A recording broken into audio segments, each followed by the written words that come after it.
कैसन साजा प्यार के दिहलू बोलाए बेरहम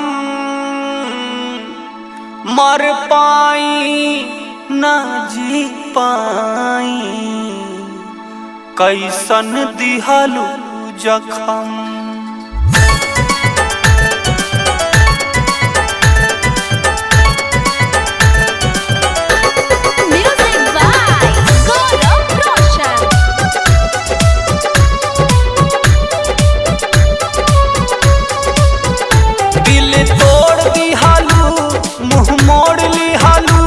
हमें छोड़ दे हालू ना तो तोड़ दी हालू,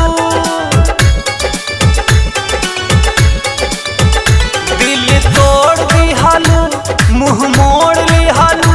हमें छोड़ दी हालू ना तो तोड़ दी हालू, देख के चल गईलू हमके जुदाई।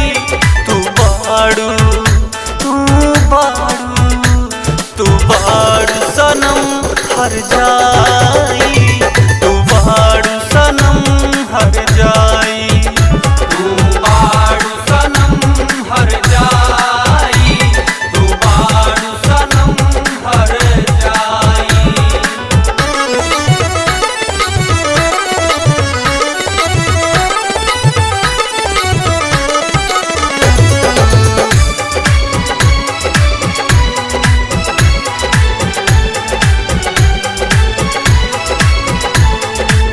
दिहलू दर्द जवन अब ना सहाता, प्यार करके तोहरा से दिल पछताता।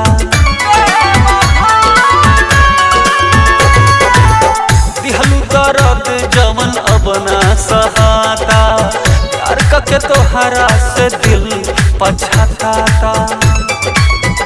तू निराश कैलू नहीं आस कैलू, तू तो हमारा जिंदा लाश कैलू, दिलू सपना में आगी लगाई। तू बाड़ू तू बाड़ू तू बाड़ू सनम हर जाई, तू बाड़ू सनम हर जाई, तू बाड़ू सनम हर जाई, तू बाड़ू सनम हर जाई।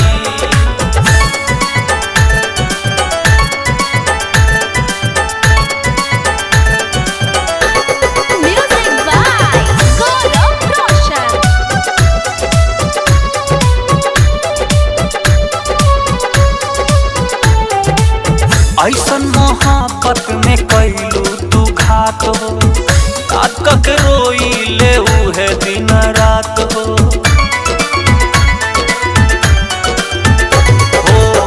ऐसन मोहब्बत में कैलू तू घात हो, याद करके रोई ले उहे दिन रात हो। नाही गम कैलू ना रहम कैलू, हमार जिंदगी तबाह ए सनम कैलू। भैलू आर्यन रविंदर से पराई, तू बाड़ू तू बाड़ू तू बाड़ू सनम हर जाई, तू बाड़ू सनम हर जाई, तू बाड़ू सनम हर जाई, तू बाड़ू सनम हर जाई।